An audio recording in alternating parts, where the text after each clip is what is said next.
मेरे सामाजिक परिवार के सभी सदस्यों वीडियो देखने वालों को नमस्कार। एक जरूरी बात है कि हम समझ सकें कि दुनिया इस वक्त चाइनीज वायरस से कैसे लड़ रही है और कौन सा देश है जिसने बेहतर तरीके से इस पर काबू पा लिया है। अलग अलग मॉडल्स की चर्चा होती है। अभी अमेरिका में 1 लाख के करीब लोग वो अपनी जान गंवा बैठे इस वायरस से। अब सवाल यह है कि कौन से देश में क्या काम कर रहा है, ये हम जानें समझें, जिससे कि हमें समझ में आए कि हमारी अपनी सरकार कितनी कामयाब है या क्या कर पा रही है। जापान का बड़ा चमत्कारिक मामला सामने आया है और वो दिख रहा है कि उसने चाइनीज वायरस पर काबू पाने में सफलता हासिल कर ली है। अभी जो आंकड़े आए हैं वो लगभग यही बता रहे हैं। और जो कमाल की बात है कि अब सोमवार यानी 25 मई से जापान पूरी तरह से खुलने जा रहा है। और कमाल की बात यह भी है कि पूर्णबंदी वहां कभी भी नहीं थी। वहां के लोगों को मतलब जो सामान्य गतिविधियां होती थी वो कर रहे थे। रेस्टोरेंट खुले हुए थे, बाजार खुले हुए थे। हालांकि जापान पर एक बहुत बड़ा आरोप ये लगता है कि उसने बहुत कम लोगों की टेस्टिंग की है। 0.2% लोगों की ही टेस्टिंग वहां जापान में हुई है। और अगर जो विश्व के विकसित देश हैं उसमें अगर देखें तो सबसे कम टेस्टिंग, यानी इससे कम टेस्टिंग और किसी देश ने नहीं की है। तो आखिर जापान ने किया क्या? तो अब सीधे सीधे तो कोई मामला सामने नहीं आ रहा है।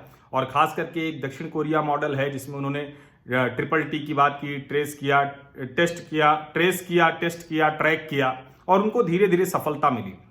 जापान ने तो टेस्टिंग भी बहुत कम की है। और अमेरिका में 1 लाख लोग जब मरने जान अपनी गंवा बैठे हैं तो जापान में भी 1000 से भी कम, 800 से कुछ ज्यादा लोग ही हैं जिनकी जान इस वायरस से गई है। तो आखिर हुआ क्या, चमत्कार क्या है, जापान ने क्या कर दिया ऐसा? और कमाल की बात यह है कि कोई ऐसा एक पक्का वाला कोई मंत्र नहीं दिख रहा है कि यही करके जापान आगे बढ़ गया। लेकिन जो जापान के लोग दिख रहे हैं, कुछ चीजें बहुत साफ हैं। जापान के लोगों की, जापानियों की जो नियमित आदत है, यानी उनके जो जीवन के व्यवहार में नियमित तौर पर है, वो एक सबसे बड़ी चीज है।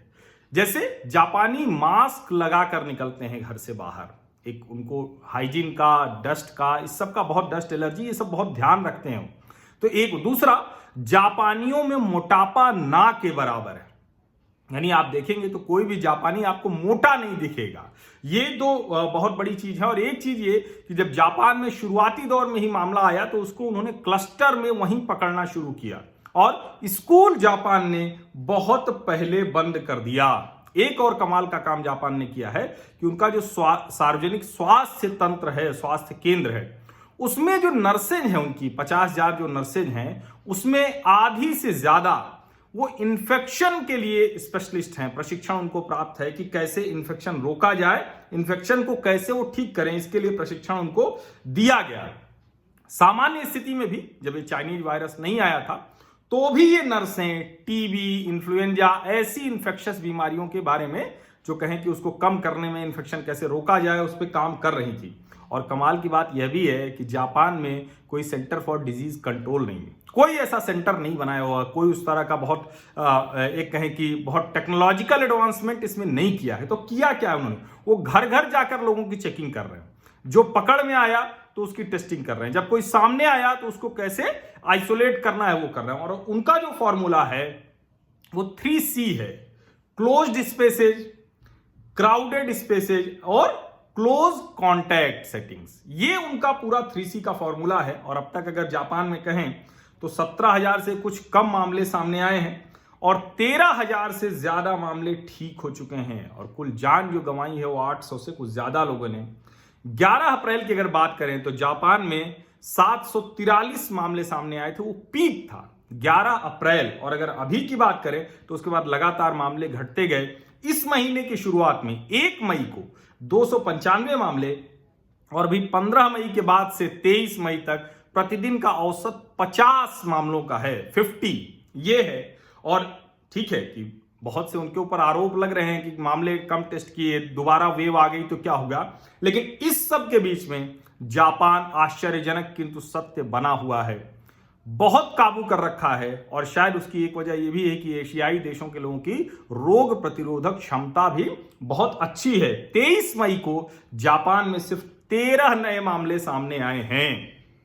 ये एक समझने की बात है कि जो आपका दैनंदिन का नियमित तौर पर जो व्यवहार है वो भी इस चाइनीज वायरस से लड़ने में बहुत काम आ रहा है और शायद इसका बहुत बड़ा फायदा जापान के लोगों को मिल रहा है।